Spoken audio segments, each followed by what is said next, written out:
Nation, episode 5 of Mainline Marlins podcast. Today we've got a special guest. I hope it all works out. But today is first day of full squad workouts up in Jupiter. So we're going to get to see some of the guys. I've actually seen Christina DiNicola, who's going to be our guest, has actually been posting pictures of the guys, throwing the ball around and doing some drills. You know what this reminds me of? I had a friend that played football. And I'll never forget him saying about walking to practice and walking past us playing baseball and being like, those guys are having fun. Yeah. And I'm about to go get my butt kicked. Right. And you think about the difference between NFL training camp and showing up at baseball. I mean, don't get me wrong. There's high pressure, the money, this is for real. People are fighting for roster spots and everything. But still, the joy of being out there. And I'll tell you, that's one of the questions and I'm going to ask her is you've got Jorge Alfaro, who was the main catcher last year. You've got Chad Wallach, another catcher that played some sporadically. And when he was in there, he was clutch. And then they brought in non-roster invitee Sandy Leone, who's a Venezuelan guy, played in the Dominican leagues, actually won a World Series with the Red Sox. In 2016, and then bounced around the league a little bit. But that guy is, I think his caught stealing percentage is like 34%. Yep. He's a beast. And he can frame pitches, and he's really, really good at being able to call a good game, which matters to pitchers like you. Not my position, but I understand the whole how it works. So I would say, that guy's going to challenge those other two for a spot, and maybe this is his last hurrah because look, he was on a decline offensively, but if he can come back offensively, he's still a great defensive catcher. Listen, this reminds me of it again, to bring it back to football, but there was I think it was Channing Crowder was talking about training camp, and he summed up training camp as like this: you'll be there with like one of the young guys coming in, big time recruit his whole life, and he'll sit down in the locker room and there'll be like the old vet broken down, taping up every part of his body, right? A mess. And the young guy would be like, who's that? And he's Channing would be like, I look at the guy, be like, who's that? That's a guy with 5 kids from 3 different moms. Yeah. 8-time Pro Bowler.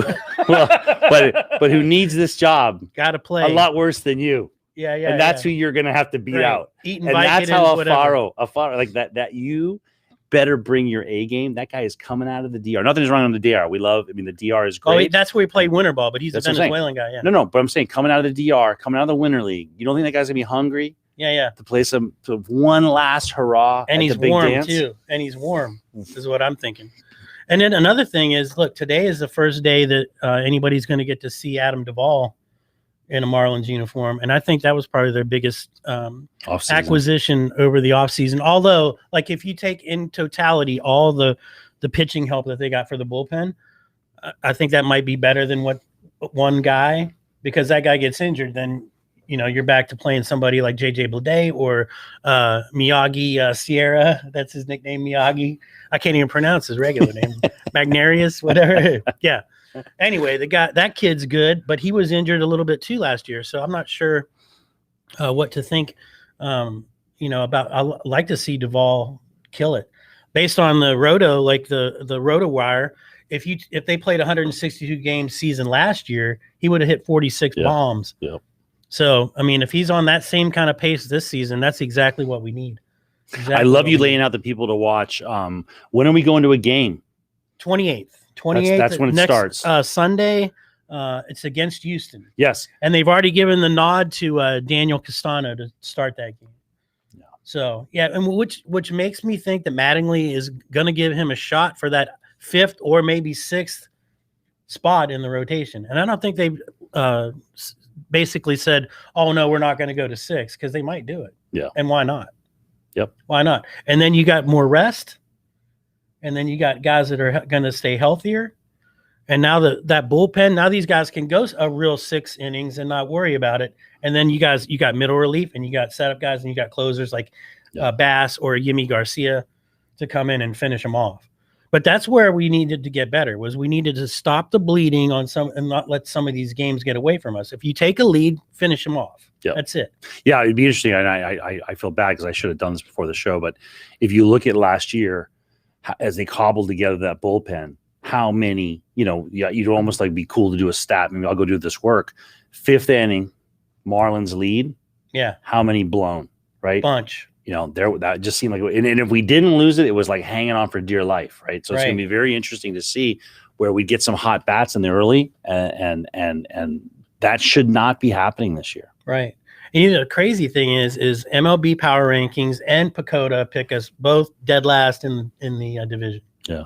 How is that possible when we got better? How can we get worse? Well, and it's funny because we haven't done this show yet because you could literally do a show. It's like at every position versus, the Braves, it's like, like our competition, where are they at? And I'm not sure that we didn't jump some of those teams with what we have. Yeah. And I think, I got to tell you something. There is a bias. I remember, we used to call it rotisserie baseball, but I remember doing like fantasy baseball before fantasy was cool. And when you picked players that you knew, right, that knew the names of, it was almost like inevitably that you didn't do as well as the guys that knew the young up and coming players. And I think I think there's a bias against the Marlins on that, where there's so many no names, there's so many people, untested people that come in, and they always overachieve. So it's like there's almost like you can almost see a little bit of a negative. You can build in a little bit of a negative bias against the Marlins because they're going to go young, they're going to go Latin. How many of these MLB guys are down there watching Mexican League games or watching the I follow the Aguilas out of Santiago. Like I'm watching highlights of these guys. Are people watching the Dominican League? They should be. It's like some of the funnest, I shouldn't use that word, some of the funnest baseball. Some of the best. I haven't been to Japan, but I mean, to Bet me, you that's awesome too. Yeah, but being in the DR is great. Yeah, and I just watched Moneyball again. No, really? And now I could see how flawed that system is, because as soon as they came up with the way to follow it statistically and to judge players based on that rather than anything else, every other team copied them. And then, a couple years after, remember they offered Billy Beane the job as GM at Boston for $12.5 million. He would have been the highest paid GM in baseball or in any major sports. And 2 years later, they took his same system and won the World Series for the first time in 80-something years. So I'm not sure how much the value of PECOTA or any of that statistical analysis is anymore. Now I think it's more performance analysis. Like, how much better can this guy get? Yeah. I'm taking this raw talent and how much more can I improve him? A pitcher in the offseason, he's coming off an injury or coming off a thigh injury or a groin injury or no injury and needs to add another pitch. Yeah. To take it to the next level. And has he got the discipline to do it? And does he have the right people around him to teach him how to do it and with the right mechanics and the right way to, throw the pitch? So, yeah, that's where I'm at on that. So, still waiting on our guest. Well, it happens all the time. Tell me more. So I saw that game, the game one, actually, I was thinking about the excitement of baseball. One of my good friends, Mike Grabkowski, invited me. He's on a plane coming from LA. He's like, hey, by the way, I'm getting 4 tickets for Houston Marlins for me and my family because my wife's from Houston. But anyways, so we'll be there anyways. We'll see him there. But it just that was the, we've been kind of talking about this, but to have an outside person, hey, we're driving up to Jupiter, let's go. I was like, oh man, this is so nice. Sweet. That baseball's starting. And then I got to tell you something while we're waiting. I know we're a Marlins show, but those Canes this weekend, did you get a chance to watch any of that? Smoked the Gators, bro. Smoked them. Oh my God. That first game, I got to tell you something. I love those 3 series. It's been interesting because I've been watching a lot of hockey lately, and the hockey are doing back-to-backs. I don't think they're doing back-to-back-to-backs, but they're doing back-to-backs. And there is something about playing an opponent 2 times in a row. It just makes the games more interesting. Right. You see, someone gets in a fist fight, and every shift after that, they're gunning for each other. If I see you in the corner, I am going to whack you. I'm going to get out of my way and whack you. Right. And, so it makes it fun. It makes the intensity is higher, I think. And watching that game, those Gators came out, and the Gators did what they always do to the Canes. They just beat them in that first game. The Canes, cardiac kids, are coming back the ninth. It was so exciting. The crowd was just buzzing, and the Gators won, which they've done lately against the Canes. And I was like, I got to say something. I was more dejected than I should have been. I'm like, here we go. I stayed up. I watched the game. Saturday, I tuned in, and it was Oh, Yeah. oh, here we go. The Canes got some fight, and to win 2 out of 3 a game.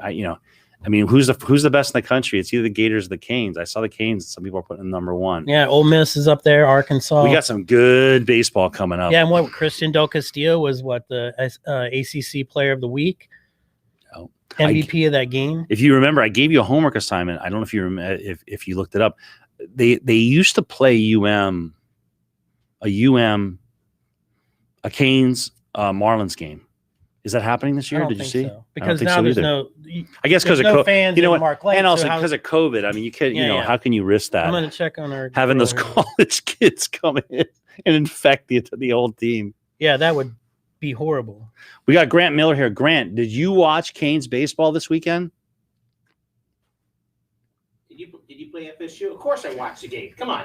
It was. Cane is a cane. I got to tell you something. Those Gators, that was amazing. And I got to tell you something. I went to law school at Florida, and watching games in Gainesville is a blast. I mean, that's a knowledgeable.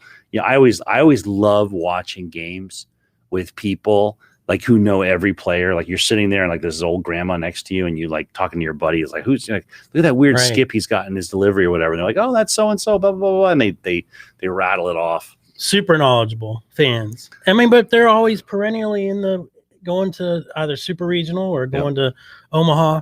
Let me just check. Yeah, I grew up in going to there. I fell in love with women with softball at the same time, because on any given weekend you could either watch baseball or go watch the softball, and the softball is just is a great game, so athletic, so fast. So it'll be interesting to see what they do with attendance at the games. They're selling tickets. Do we know what the capacity level is yet? Yeah, so at Roger Dean, it's going to be 21%, which is 1,500 fans. Today at 10 o'clock was when the general public tickets opened up for sale. You can still buy those packages. The deals where you get the bundle at Marlins Park. I got to tell you, they're very affordable. But that's what my buddy, he bought. Whatever that minimal ticket package is. And we make use of it. We enjoy it. So it'll be interesting to see. So the game plan is, and hopefully you can, Christina is going to be gracious enough to allow you to leave. Oh yeah. But it's only 4. Give me the game plan. It's 4 days. We've got 4 weekend games in Jupiter where the Marlins are the home team. Yep. And we're only playing those 4 teams anyway. Yep. And I think we get each one of those on those weekends. A couple split squads, but who cares? I want to see some of those young prospects anyway. So I think that's going to be the key. What weekends are we going up? I think it's like the first one is the 6th. So get a pass for that, and then we can work. As long as you behave yourself, then we'll be able to go again. I'll be there. It's funny because going back to live sports. So I went on Saturday night. It's a long story, but I showed up at the Coral Gables gym to watch high school basketball. Game got canceled. We were able to get it back on, COVID stuff. But long story short, it's interesting getting back to going, to games. The Coral Gables is playing Palmetto Friday night. Saturday night, I'm going to watch them play Columbus, which it'll be the 4th time they played them this year. They've beaten them 3 times. And then Monday, they're playing the Broward champ to see who goes to states. So it's like I'm feeling like good about sports. I'm getting to go to some sporting events. It's almost March, right?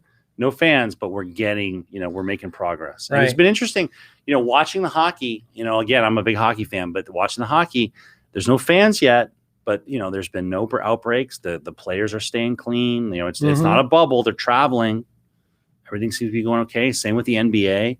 My NBA watching has been a little tempered by the heat, kind of in a real bad slump, although this road trip's been good for them. But yeah, the sports seem to be seem to be reflecting society in general, which is things seem to be getting better. And the pictures I saw today of Roger Dean, it's the green back seats, and they had 4 seats covered, and then the pods, so that you buy the tickets in 2, 4, 6, and so they've got those spread out however they decided to sell them, and that's how those little pods are set up. So you got 4 seats covered, then you got 4 open or 2 open, and then another 4 covered. So there's plenty of distance between you. That's awesome. And I would imagine you got to wear your mask to get in there, and while you're there, and then it's a cashless system. So for the team store, or for the concession stand, or for the tickets are going to be electronic. So there's no cash money. So you're not touching anybody's dirty COVID money. Like, I'm sure there's a lot of that going around, right? Give me your dirty COVID money. So Well, awesome. let's talk about. I want to ask you. We're gonna wait. Yeah, I'm gonna wait a little bit longer, and then if not, we'll try to put her on another time. Any other news nationally? I found it interesting. I read in the Canadian press that the Blue Jays are going to play in Dunedin, which I thought was interesting. I thought maybe they'd go up to Buffalo or a new market, but I guess there's really no reason to, because their fans can't come across the border anyways. Right. So, although I did see a few Harleys with Ontario plates down here, so either they're like dual citizens. Yeah. It's funny to think about where they look really suntan too. If they could go play over in Daytona at Jackie Robinson, or like one of the old stadiums that has a little more capacity. I mean, Dunedin's small. No, but it's cool over there. I love it. It's really cool. And there's some cool breweries around there. I like that ballpark. I've been there a couple times. That's cool. Where's the Phillies are right across the bay there. Where are the Phillies at? We need you on your fact checker. But anyways. But that's in Clearwater, or where? No, it's right around there. So you actually pass the Phillies as you go over there to do it, and the Yankees are right there. In Tampa, yeah. But yeah. So let's talk about for a minute about what we think these projected lineups are going to be. I think I'm not going to forget about catcher, because I'm not sure that's still up in the air. Shortstop. That's another battle. Miguel Rojas. No, that's a lock.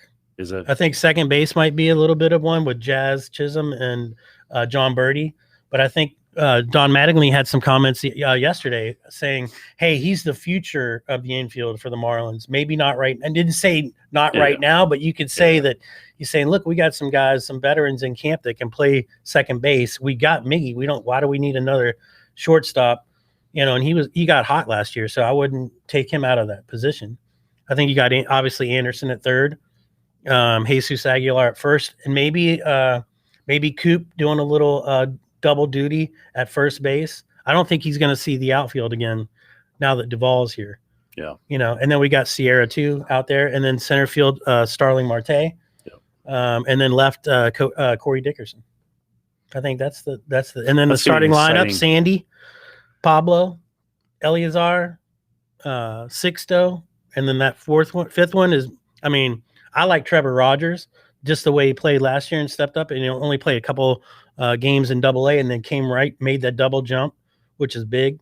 But he played with confidence. And then I listened to an interview with him, and Chris DiNicola was on that one with the guys from the Marlins podcast, and he sounded pretty confident. The kid's only like 23 or 24 years old, though.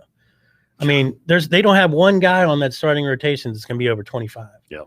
But thank God they added Anthony Bass, Dylan Floro, Detweiler from the White Sox. How about the kid Adam Simber, the sidearm guy from Cleveland? Yeah. And then they got a couple Rule 5 draft guys in Zach Pop and Paul Campbell. So I think they're adding maturity to that. I think there's going to be some mentorship going on between some of those young guys and the older guys that have been there. Dylan Floro won a World Series last year. I mean, I think that's going to be I would imagine that Kim Ng, making her first moves as a GM, was thinking, hey, I got some really young guys. What I need to do is bring in some stability, some veterans that have some wins under their belt, that have some championship caliber play under their belt, that are going to teach these guys to start expecting that on a regular basis. Yep. I mean, and I think that's what the Marlins are all about. The funny thing you said about, we don't know any of the names of these players or who are these guys. That's the funny thing, is that on these T-shirts I want to make for when we go up there, and I'm still trying to work out the deal with Civil Society Brewing to do 4 podcasts, like post-game podcasts there, just for a couple hours, give away some T-shirts and talk about their place. But I thought the best thing to have on the back as like a hashtag is, who are these guys? Who are these guys? Yeah. I love it. Yeah. And I think that's it, man. So episode 5 is in the books. We went 20 minutes, and she's probably doing an interview with somebody way more important than me. We'll do it again. Yeah, we'll get her back. Thanks for listening, everybody. Yep. And, Mainline Marlins episode 5 tomorrow. It's going to be 8:45. Do a little update from what happened today, since it was the first day of full squad workouts. I'll be here. See how we go. Christina, we missed you. We'll see you. We'll see you soon, Christina. You got it.